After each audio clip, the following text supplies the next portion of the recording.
কেমন আছেন সবাই? প্রথমেই ধন্যবাদ যে আমার ইউটিউব চ্যানেল জাগো মানবতা আর বিভিন্ন ভিডিও আপনারা ভিউ করছেন, দেখছেন। এই জন্য আবারও ধন্যবাদ সবাইকে। আজ আমি একটা বিষয় বলার জন্যই এসেছি, সেটা হলো যে ঢাকা থেকে যারা দার্জিলিং যেতে চান, সেখানকার পরিবেশ বা সৌন্দর্য বা প্রাকৃতিক দৃশ্য উপভোগ করার জন্য অনেকেই হয়তো জানেন না কিভাবে যাবেন, কোথায় থাকবেন, কি কি প্রক্রিয়া। আমি জাস্ট ছোট্ট করে একটু বলতে চাই। আপনি ঢাকা থেকে বিকেল 5:30টার গাড়িতে, হানিফ পরিবহনের গাড়িতে শ্যামলী থেকে তেঁতুলিয়া যাবেন। এখন সেই গাড়িটা তেঁতুলিয়া না, বাংলাবান্ধায় যাচ্ছে। সেই গাড়িটা সকাল 6টার দিকে আপনাকে নামায় দিবে বাংলাবান্ধায়। সেখানে 10টার দিকে ইমিগ্রেশনের কাজ শেষ করে ফুলবাড়ি ইমিগ্রেশনের কাজ শেষ করবেন। এরপর ফুলবাড়ি চেকপোস্ট থেকে আপনি ফুলবাড়ি বাস স্ট্যান্ড যাবেন, মাত্র 5 টাকা ভাড়া নেবে। ফুলবাড়ি বাস স্ট্যান্ড থেকে অটো যোগে বা গাড়ি যোগে আপনি চলে যেতে পারেন শিলিগুড়ি বাস স্ট্যান্ডে। শিলিগুড়ি বাস স্ট্যান্ড আপনার কাছে 30 টাকা ভাড়া নেবে। শিলিগুড়ি বাস স্ট্যান্ড থেকে আপনি সেখান থেকে মাইক্রো পাওয়া যায়, বিভিন্ন ওদের গাড়ি, যেটাকে বুলেরো বলে বা আল্ট্রো বলে, সেই গাড়িতে 150 টাকা জন প্রতি আপনাকে দার্জিলিং নিয়ে যাবে। যেতে সময় লাগবে 3.5 থেকে 4 ঘন্টা। এক্ষেত্রে আপনারা যদি গ্রুপ 4 জন বা 8 জন করে দেন, খরচ অনেক কম পড়বে। অবিশ্বাস্য হলেও সত্য যে আমরা 3 জন গিয়েছিলাম দার্জিলিংয়ে। একদিন ছিলাম দার্জিলিংয়ে, একদিন ছিলাম শিলিগুড়িতে। এতে করে সব মিলে আমাদের খরচ হয়েছে মাত্র 6,000 টাকা বাংলাদেশি টাকায়। তো দার্জিলিংয়ে আপনারা দার্জিলিংয়ে বাস স্ট্যান্ডেও থাকতে পারেন, বা দার্জিলিং উপরে যে মেল নামে একটা শহর আছে, ওখানেও থাকতে পারেন। তবে দার্জিলিংয়ের বাস স্ট্যান্ডে থাকলে ওখানে হোটেল তিস্তা আছে। তিস্তার পিছনে একটা মুসলিম হোটেল আছে, যে মুসলমানদের জন্য গরুর মাংস সহ বিভিন্ন খাবার পাওয়া যায়। এছাড়াও অনেক হোটেলে থাকার অসুবিধাও আছে, অনেকে বাংলাদেশি রাখতে চায় না, ভালো খাবার পাওয়া যায় না। আমি দার্জিলিংয়ে বেশ কয়েকটি জায়গায় ঘুরেছি, আপনারা এই ভিডিওতেই দেখতে পাবেন সেগুলা। তবে আমি মনে করি যে আমি যে বলছি যে দার্জিলিং যেতেই হবে, সেটা কিন্তু কোনো কথা না। আপনি যেতে পারেন বান্দরবান, খাগড়াছড়ি, রাঙ্গামাটি, এগুলো তো অনেক সুন্দর সুন্দর দৃশ্য আছে। ধন্যবাদ সবাইকে।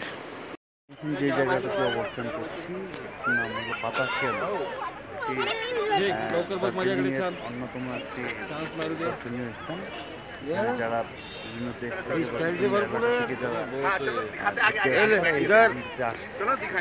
এটা মূলত পরে আপনার টাইগার হিল থেকে ব্যাক করার সময় এই জায়গাটা পড়ে। ঘোরার পরে এরপরে রক গার্ডেন যায় মানুষজন।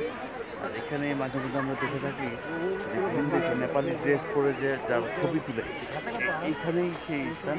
এখানে ওই ড্রেস পাওয়া যায়। এই যে দেখতে পাচ্ছেন একজন কাঁধে ঝুড়ি নিয়ে যাচ্ছে,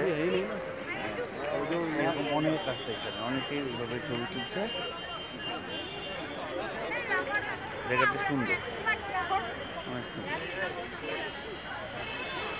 এখানে শীতের অনেক কাপড় চোপড় পাওয়া যায়, ছোটো বাচ্চাদের, যে পিছনের দিকে যে দেখা যাচ্ছে এখানে, তারপর আরও আশেপাশে আরও আছে।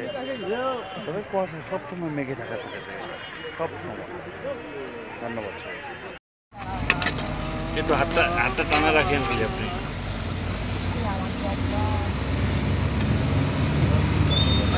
আমরা কোথায় কোথায় আসলাম, দেখো রক গার্ডেন যাচ্ছি, চমৎকার রাস্তা।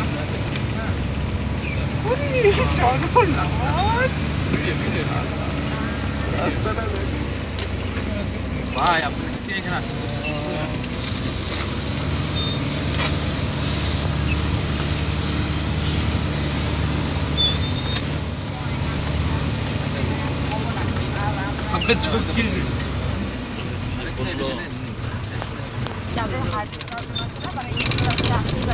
और कितना टाइम लगेगा?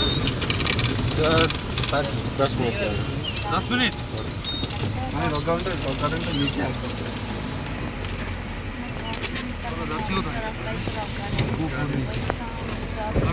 गंगा में अभी इधर ही है। हाँ, गंगा में भी नीचे।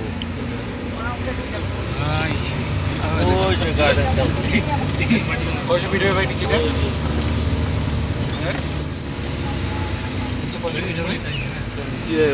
আমি কথা বলিস না এটা আনতে হবে Mohan sir are you okay rock garden যাচ্ছি দার্জিলিং এ অন্য জায়গায় যাচ্ছি রক গার্ডেন পাহাড়ের মধ্যে রাস্তা আমরা চট্টগ্রামে নেই মানে পড়ে গেলে আর হবে না। আচ্ছা এই রাস্তায় লোকগুলো কমপ্লিট করা সব জায়গা আছে না পিছনেই টাইগার হিল দেখা যাচ্ছে যদি আকাশের অবস্থা ভালো থাকে তাহলে আমরা দেখতে পাবো এরকম দেখার কোনো সুযোগ অনেক মানুষ আসছে এখানে বিভিন্ন দেশ থেকে তার মধ্যে আমরা আসছি বাংলাদেশ থেকে 3 জন তামিলনাড়ু থেকে আমাদের সহযোগী আছেন 2 জন আর এরকম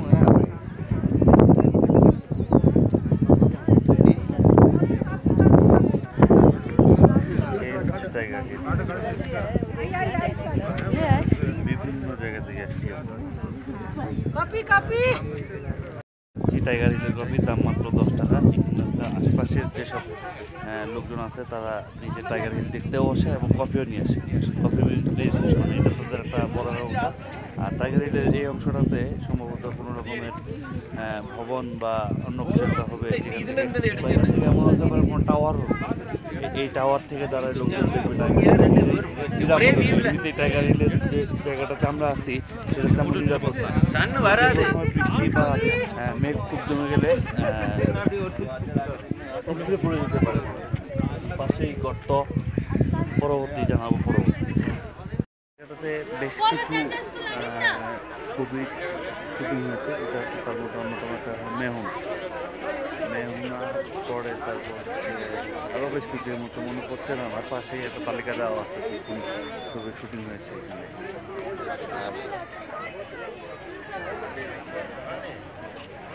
জায়গাটার নাম পাশে একটা রেল স্টেশন আছে এখানে বিভিন্ন পাশে খুব সুন্দর ফুল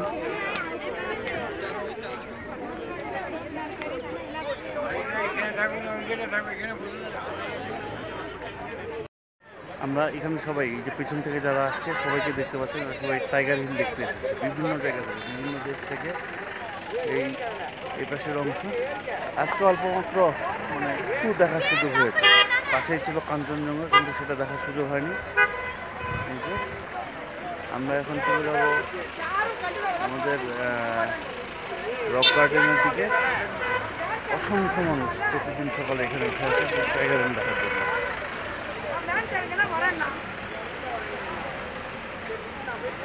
ওই যে পাহাড়ের চূড়ায় যাদেরকে দেখা যাচ্ছে তারা কিন্তু টাইগার হিল দেখার জন্য বিভিন্ন অবস্থা। আমাদের পলাশের অনেক ইচ্ছা ছিল ভারতে আসার দার্জিলিং আসার সেই ইচ্ছা সম্ভবত পূরণ হয়ে গেছে। He's Mahesh from Tamil Nadu. He's from Tamil Nadu. He's teacher from Tamil Nadu. আমাদের খুশিদ আলম ভাই বালুরঘাট। আপনার নাম কি? সেলিনা বালুরঘাট। আমাদের এই অনেক বাংলাদেশের ঠাকুরগাঁও পলাশ ঠাকুরগাঁও থাকে ঢাকার শ্যামলীতে আর আমি তো আছি আশেপাশে। এখন ওয়েদার চেঞ্জ হয়ে গেছে সব দেখা যাচ্ছে। পিছনে দেখতে পাচ্ছেন একটা বড় ঝর্ণা এটা দার্জিলিংয়ের সবচেয়ে বড় ঝর্ণা এবং এটা রক গার্ডেন দার্জিলিংয়ের অন্যতম একটা দার্শনিক স্থান বলা যেতে পারে যে বাংলাদেশ বা বিশ্বের যে কোনো দেশ থেকে যে কোনো পর্যটক দার্জিলিং এলে এখানেই আসতে হয় আর প্রচুর মানুষ এসেছে বিভিন্ন দেশ থেকে বড় বড় পাহাড় অনেক বড় পাহাড় অনেক জায়গা থেকে মানুষ আসছে অনেক উপরে উঠছে।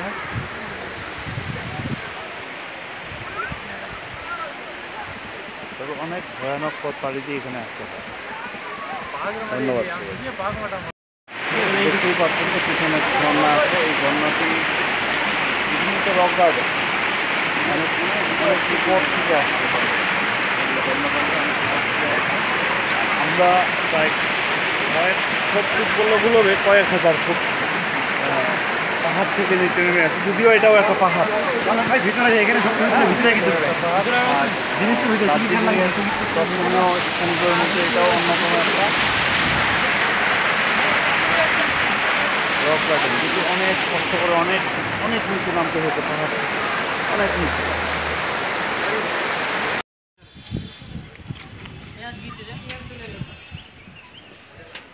और इसकी माँ की आँख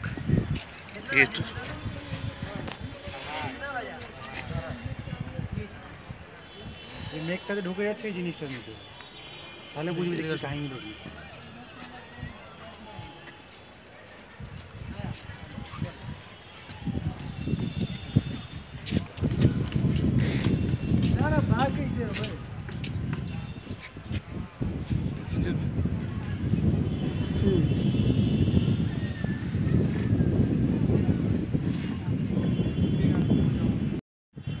আমার পিছনে নিশ্চয়ই দেখতে পাচ্ছেন, এটা হচ্ছে দার্জিলিংয়ের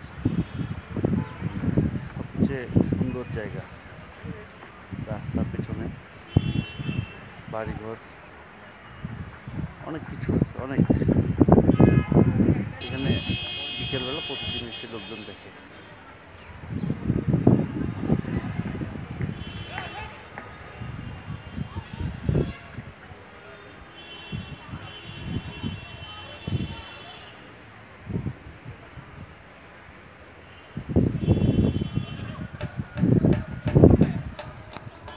চিড়িয়াখানা, দার্জিলিংয়ের সবচেয়ে বড় চিড়িয়াখানা। এই যে লোকজন উঠছে, সিঁড়ি বেয়ে উঠতে হয়, উপরে রাস্তা আছে, উপর দিয়েও মানুষ চলাচল করছে, গাড়ি ঘোড়া চলাচল করছে। এই পিছনে রাস্তা, সবাই